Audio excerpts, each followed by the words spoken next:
I don't think Mii's were as dead as some people thought, but they certainly haven't been in the spotlight lately, which is why I, alongside many others, sort of gave up on the idea of a new Tomodachi life. Well, that was one hell of a bait and switch. Not just a port, but a brand new entry in the series after 13 years, and Nintendo knew it was a big deal. They closed their direct with it, not counting Nintendo Today because it's fucking Nintendo Today. Living the Dream looked incredibly promising, but that wasn't to say I wasn't concerned, mostly on the basis of the player having more control. Now, most of my fears were addressed in the Living the Dream Direct on January 29th, which simultaneously introduced some further ones. Why aren't they singing? Where are the songs? I'm not going to go in deep with what's happening with my Islanders this time around because I do not have it in me to set up my capture card every single time I want to play the game. Just let me play in handheld mode in peace. Listen, this is the most excited I've been for a game in years. Did it live up to my hype, or did it not? I called my island Worst Detroit. Mii Maker glowed the f*** up, man. We got new noses and everything. The Mii Maker has been pretty stagnant for about 15 years, not counting like the Switch adding unnatural color options in Miitopia, which extra doesn't count since it's an entirely separate editor from the Mii Maker. Face paint is weird, it's a strange mix of being more and less customizable than Miitopia's makeup, but I'm very happy it's here. Pineapple wouldn't be the same without it. They also added the option of having no face. I love to see the representation. Also, ears. Thank God they kept the robot TTS voices. They 100% could have gone with hyper-realistic AI voices and it would have been shit. I'm so happy the old style is intact and presumably confirmed as a series regular. Also, you could do some f***ed things to the voices in life, but here you can absolutely demolish them. They followed up on their promise and included flexible romance preference options alongside a non-binary gender option, and finally included a family tree setting. Incest was a very real and even likely possibility in life. I made Monita from Nintendo Land, Athena Sykes, Monokumo, this Speedy Jomi in particular I'm really proud of, Aya Nasir, and Renata Bliss, your freestyle dance teacher. I made this guy when I was like 9 and I had to bring him over from my 3DS island. His name is Mr. He's my magnum opus. And also the EB Games employee. Whoa, hey guys, welcome to... The Miis just talk a lot more and I like that. I loved stuff like the Miis talking in the cafe and life, and they really took it to the next level and make them feel more like living, breathing people, which is impressive because that's not real. And it's funny. Out of all the games I've played where a PNG of a live-action fish steals a stepladder from a furniture store, this is easily the funniest. It's very Gen Z coded, and surprise surprise, I like it. They had a younger dev team this time around alongside an idea board anyone on the team could submit ideas to. F yeah, I want to see what the guy who's worked in QA for 2 weeks thinks. I'm guessing that's what influenced this style of humor. And if you don't think that's funny, then boom, island lingo.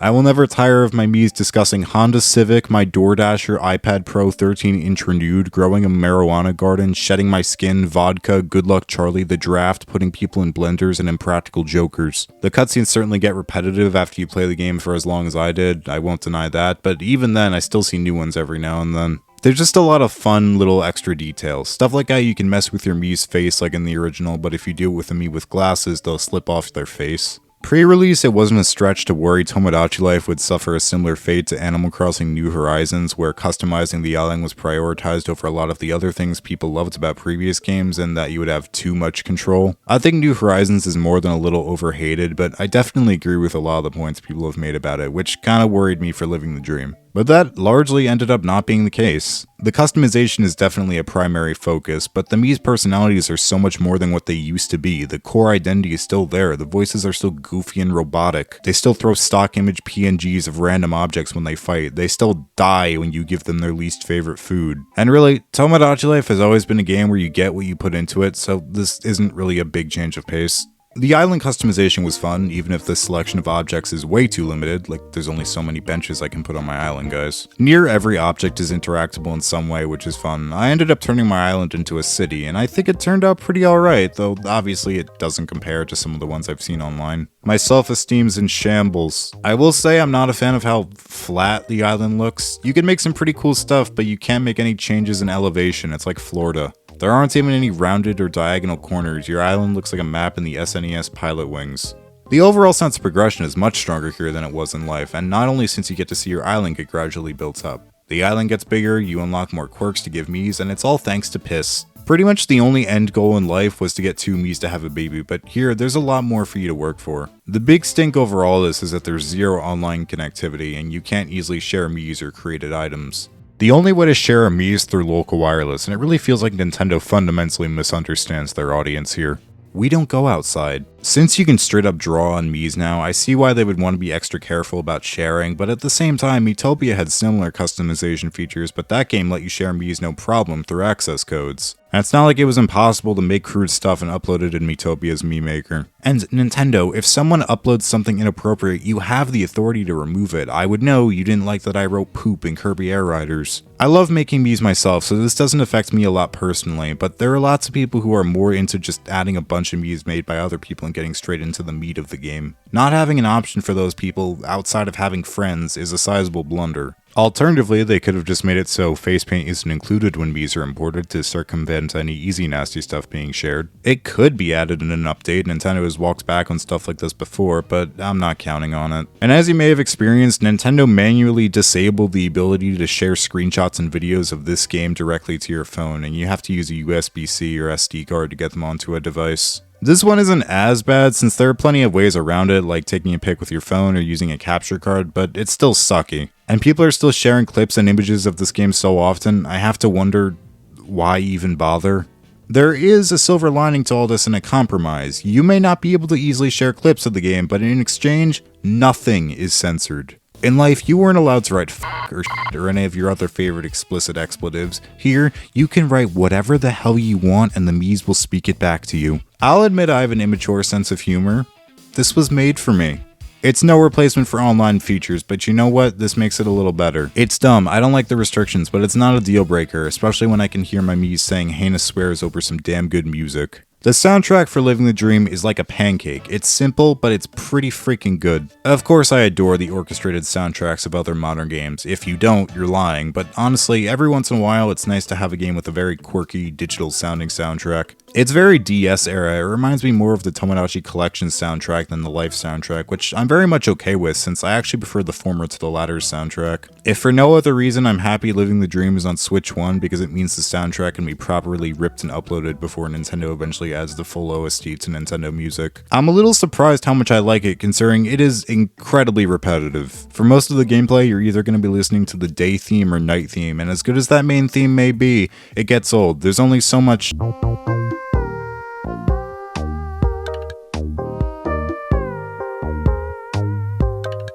I can take. I don't think they needed to do what Animal Crossing does and make different music for every hour of the day. Maybe just something like early morning theme, mid-morning theme, late morning theme, early afternoon theme, and so on. Also, the night theme got shafted. The Collection and Life ones were S tier. This one is like mid-C tier. The Food Mart theme alone makes up for it.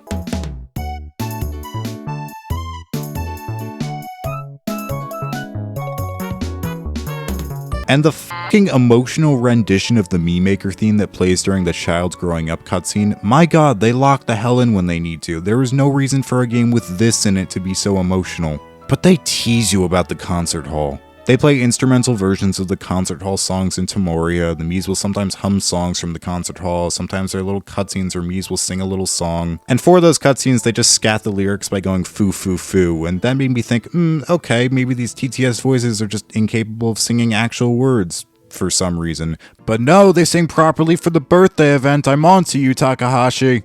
I can see it being added in an update, to be honest. I don't even care about the game being unfinished in that case. I just want it to be here.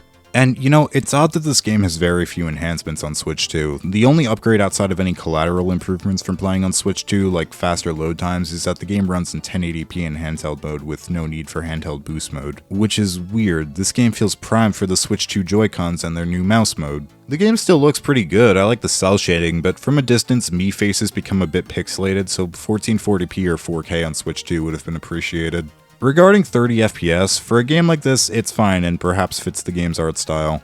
I think it might be a deliberate choice to match the art style though, because I've seen footage of the game running at 60 FPS on emulators, and it's honestly a bit off-putting, so maybe 30 FPS is the right call. That being said, at least having the option to switch to 60 would have been nice. Keeping it going, for a game called Living the Dream, I have to say, the dream sequences this time around are largely skippable. They were one of my favorite parts of the last two games since they looked really unique compared to the rest of the game, like that neck extension dream and collection. What the fuck is that? The dreams and living the dream are, by comparison, far less abstract. I think a big factor in that is that they mostly take place on preset island maps that look very similar to your own, so it feels less unique. But even then, the dreams themselves feel a lot less creative. I mean, I'm not going to pretend I didn't get a good laugh out of the traffic crossing and language barrier dreams, but I didn't find there to be anything on the level of the original two games. Fuck it, I've got some more negative talk in me. They're missing a lot of the little things from life, like the rankings board and compatibility tester. Now, realistically, these are little side things I play with a couple times and then move on, but it would have been nice to have them here. I did like checking my rankings every once in a while to see who won most neglected. But at the end of the day, according to the devs, they almost cut Mii News, and really I would put Mii News over both the compatibility tester and rankings. And yeah, I'll say it, I'll take it over the concert hall too, hold your fire. Dr. BD Joe spent years developing the pill before finally testing it on himself. And as hoped, he became half invisible. However, the doctor soon realized that being half invisible only made people pay more attention to him, which is antithetical to the point of being invisible. The dejected doctor is quoted as saying, "The first pills I made actually did make me fully invisible, but the pills themselves were invisible, and I lost them." There's more. Babies got done dirty, they just grow up immediately now. I know I criticized the baby minigames from life, but I wanted good minigames, not no minigames. Alright, I know, I just spent the last several minutes complaining. Trust me, I love this game, I just had to get that out. Okay, I'm good, let's be positive again. One of the biggest issues for the past two Tomodachi Life games was that at night, everything stopped. Mii's went to sleep and no events were going on. Raccoons hated this game, they couldn't do anything with it. I'm pleased to say that this too has been addressed. Not only can you straight up wake up Mii's now, but you can even give them a little quirk that inverts their sleep schedule. That's even better than something like the night owl ordinance in Animal Crossing. Also, can we please talk about how much of a downgrade the beds are in Living the Dream? Because like, this is peak comfort and this is shit. Pallet house. Being able to make things like custom clothes has already been seen before in plenty of games, but they really take it to the next level here. Being able to make your own food is such an insane and frankly diabolical addition. I made baked lays, pink sauce, a big bag with one cookie in it, a chicken shitting an egg onto a cake, and my Mii's will down them all without a second thought. And that's just scratching the surface. Being able to make your own video games, TV shows, and other treasures to give Mii's is so much fun. Making entire custom buildings, including being able to make the house of a Mii something like a flat square on the ground, makes this one of, if not the most customizable Nintendo game out there. And I know people have raised objections to that kind of game from Nintendo before, but look at this. And again, for the most part, it does that without sacrificing the series' core identity. It's still wacky, it's still funny, it still has all the relationship mechanics, and yeah, I wish the concert hall was here, but this is so damn fun. And you don't have to do any of this. It enhances the experience, sure, but it's still Tomodachi Life without it. The minigames you play with your Mii's are slightly improved upon. Slightly. We still have all-time classics like Guess the Food based on a circle and Guess the Pixelated Objects, and the selection is still pretty small, but they have introduced some new ones I actually really like. My favorite's bowling because you can't look at this and not immediately love it. No repeats is okay, it's nothing I'm gunning to play again, but if it comes up, I might accept. But why do they say no repeats : food at the beginning like there are other categories? Because there aren't. Latte Art Quiz is actually challenging, and while it may be dead simple in concept, at least you have to use your brain. Not all the new ones are winners. I mean, coin spin is literally just there's a 50% chance you'll win the game. It's like Russian roulette with worse odds. But I at least take solace in knowing that when one of my Mii's has green lines above their head, there's a chance I'll get to smash their kneecaps in with a bowling ball. And there's no matching, so points for that. And they replaced the stupid-ass marriage minigame with a fixed shooter, game of the century. And they removed the sneezing minigame, we can all die happy. When all is said and done, was Tomodachi Life living the dream worth the wait? Yes, absolutely. Not 1,000 times yes, absolutely, but yes, absolutely. I'm just happy this game exists, okay? This game could rip off my fingernails and I'd say it's great to have another Mii game. The advanced Mii customization features are incredible. It's fantastic to see Nintendo listen to the feedback regarding same-sex relationships from the last game. The soundtrack and graphics are really quirky and fun, and above all, it's still weird. Yeah, the game is far from perfect. It's missing a lot, there's no getting around that. It frankly doesn't feel like a game that's been 8 years in development. And to get the most out of it, you will definitely have to get at least a little creative, and the gameplay is no doubt repetitive. Though, honestly, for those last 2 points, I think that might just be the type of game Tomodachi is. As for them removing the concert hall, you know what? I've come to terms with it. Think about it. What is the main appeal of the concert hall in Tomodachi Life? You write a thing and a Mii says it. Now, you're presented to that opportunity at a near constant rate. Yeah, before it was set to singing and dancing and some of the songs are really freaking catchy, but your own prompts can still lead to some pretty unexpected results and even come back later to bite you in the ass.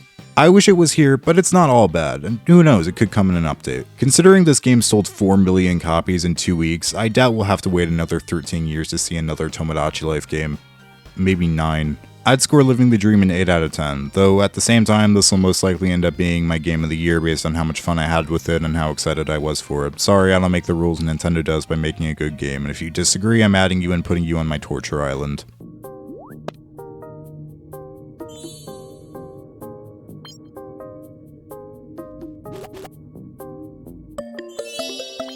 This guy gets it.